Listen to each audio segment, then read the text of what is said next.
Jesus Cristo. Aleluia, aleluia, aleluia, aleluia, aleluia, aleluia, aleluia, aleluia.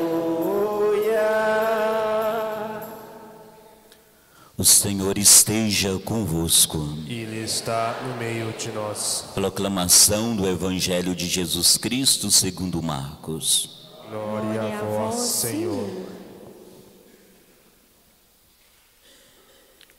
Naquele tempo, Jesus e seus discípulos atravessavam a Galileia. Ele não queria que ninguém soubesse disso, pois estava ensinando a seus discípulos. E dizia-lhes: o Filho do Homem vai ser entregue nas mãos dos homens, e eles os matarão. Mas 3 dias após sua morte, ele ressuscitará. Os discípulos, porém, não compreendiam essas palavras e tinham medo de perguntar. Eles chegaram a Cafarnaum. Estando em casa, Jesus perguntou-lhes: o que discutíeis pelo caminho? Eles, porém, ficaram calados, pois pelo caminho tinham discutido quem era o maior. Jesus sentou-se e chamou os 12 e lhes disse: se alguém quiser ser o primeiro, que seja o último de todos e aquele que serve a todos. Em seguida, pegou uma criança, colocou-a no meio deles e, abraçando-a, disse: quem acolher em meu nome uma dessas crianças, é a mim que estará acolhendo. E quem me acolher está acolhendo não a mim, mas àquele que me enviou. Palavra da salvação. Glória a vós, Senhor. Aleluia, aleluia, aleluia, aleluia, aleluia, aleluia, aleluia, aleluia.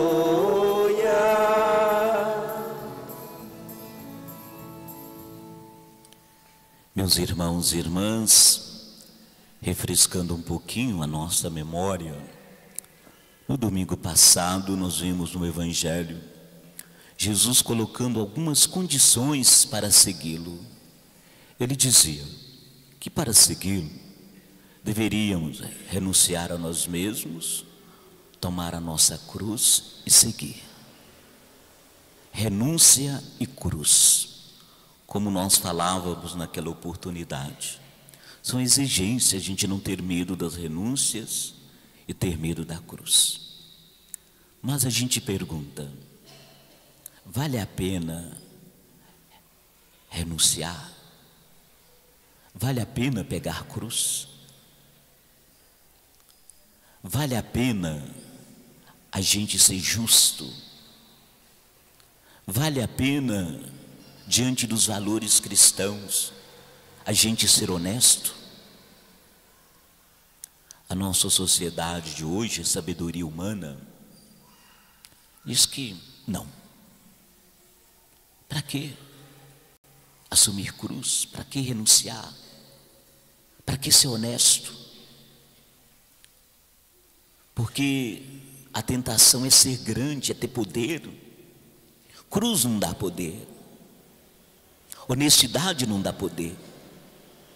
Então a nossa sociedade diz que não vale a pena não. E quando nós nos comportamos segundo a sabedoria do mundo de hoje, que diz que cruz não vale a pena, que renúncia, que ser honesto não vale a pena, isso tem consequências trágicas na nossa vida e na vida da sociedade.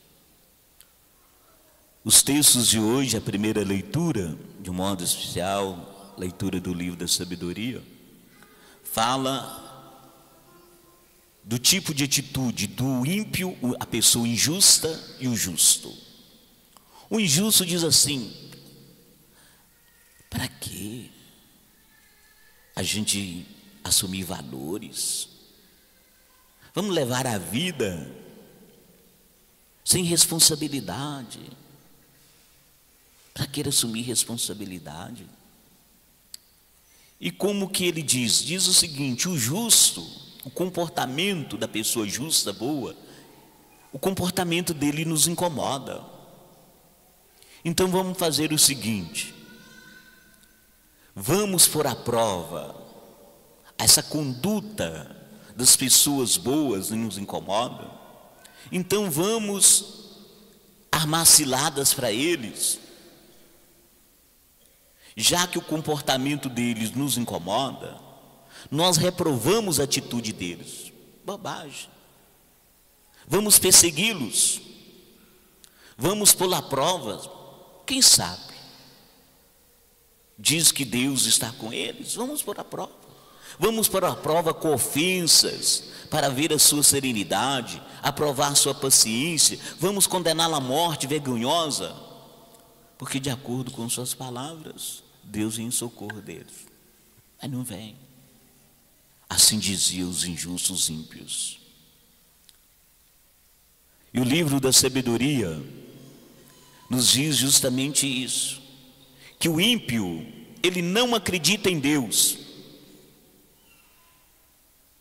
ele não aprova o comportamento da pessoa boa,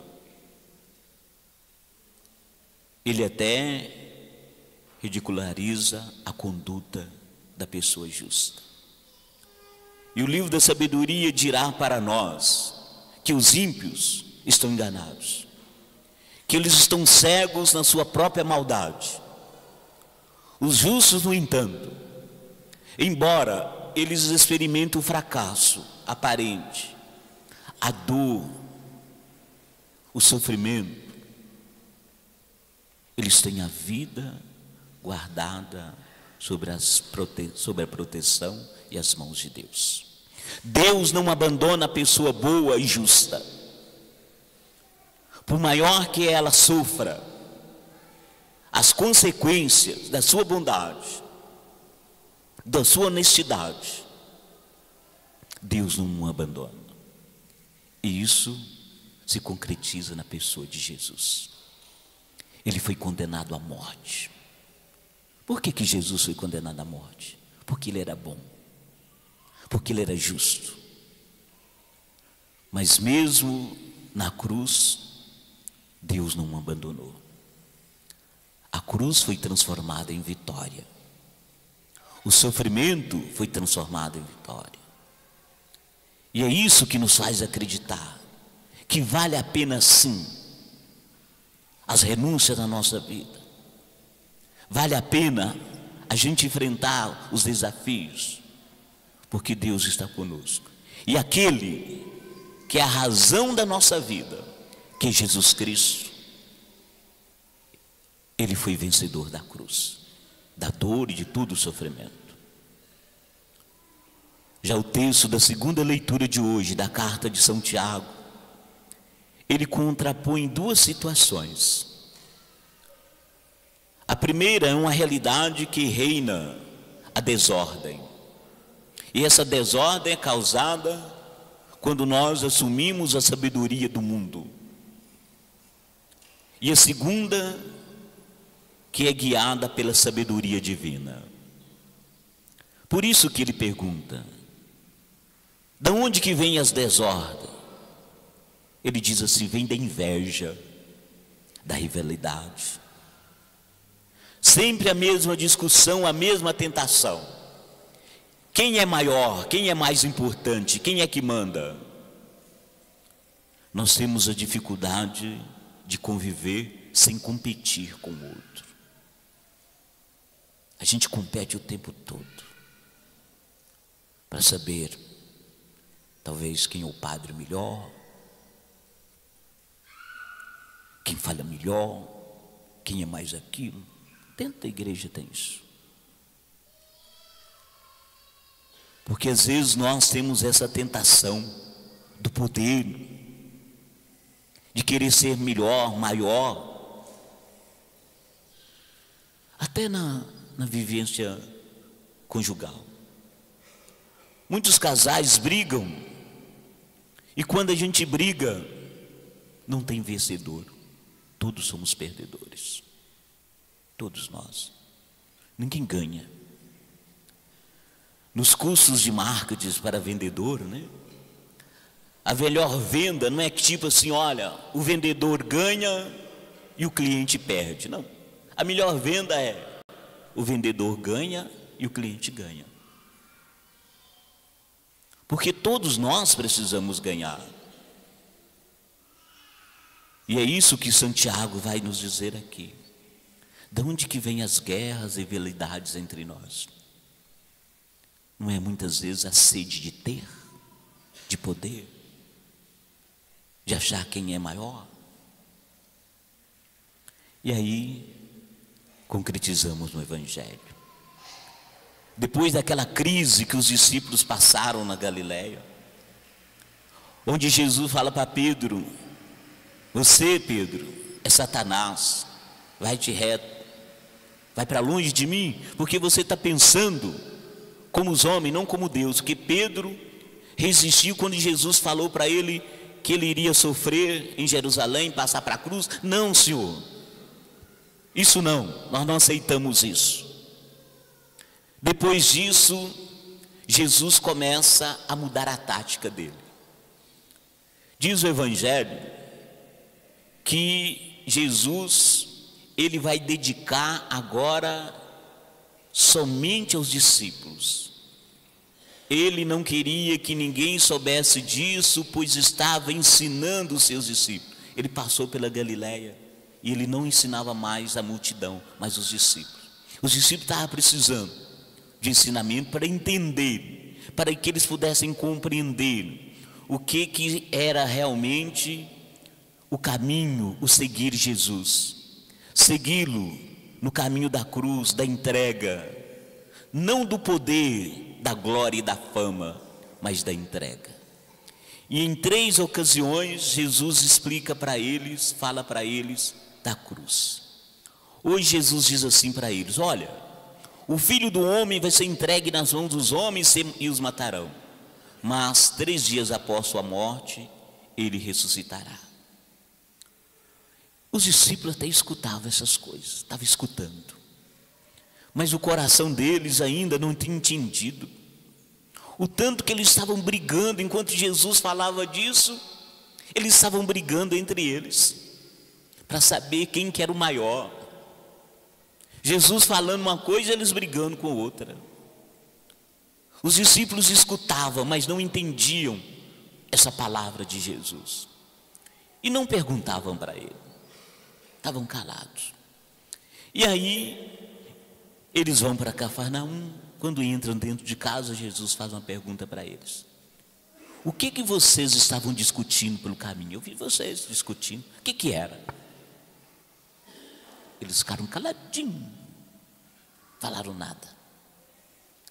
Eu falo que é como a criança faz uma arte, né? Aí você chega e fala assim: quem fez isso?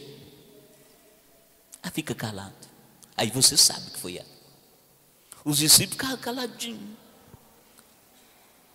Por que eles ficaram calados? O texto diz assim: porque eles estavam brigando entre eles, discutindo quem que seria o maior, porque eles achavam que Jesus ia chegar em Jerusalém, tomar o poder de Jerusalém, e nós vamos ficar famosos, poderosos.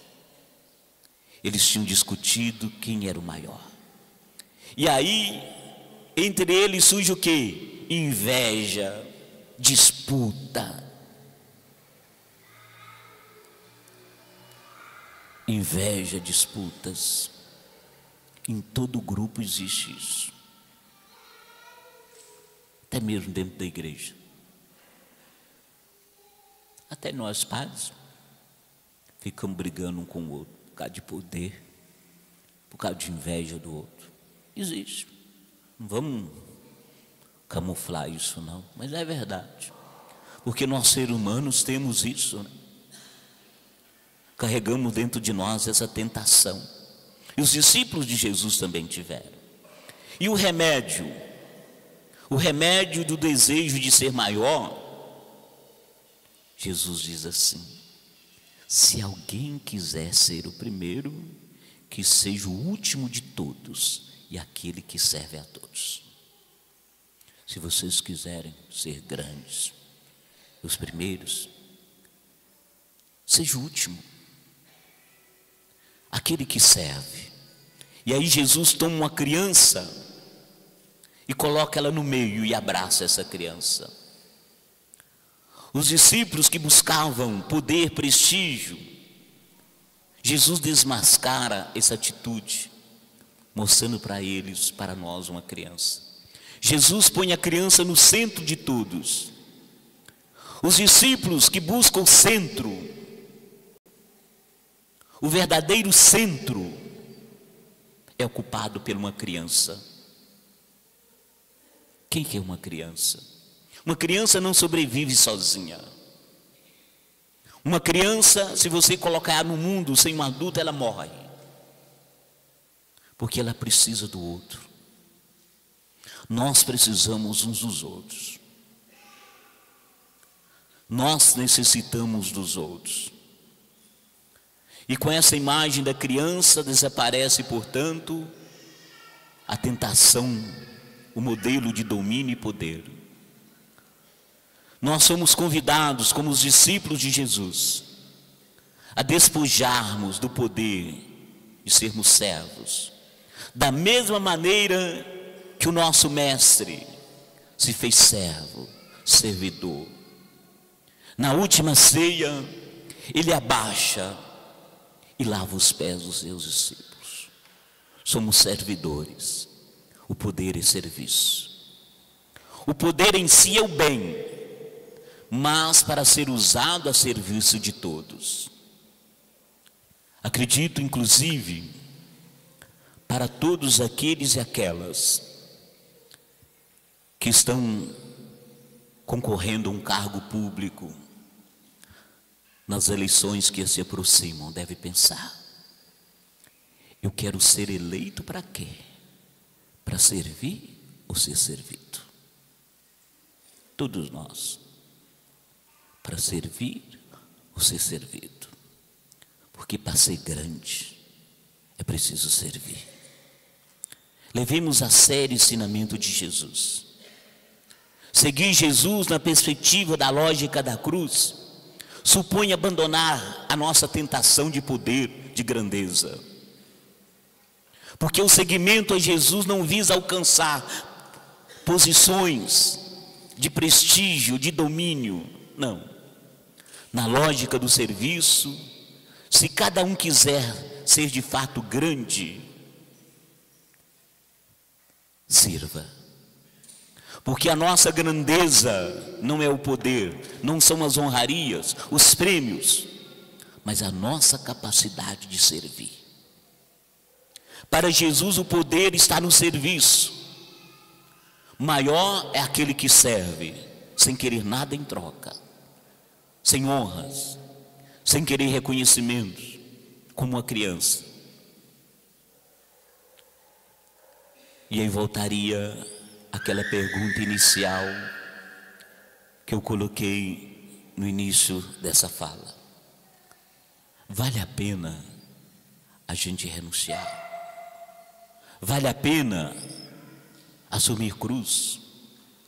Vale a pena ser justo, honesto, bom?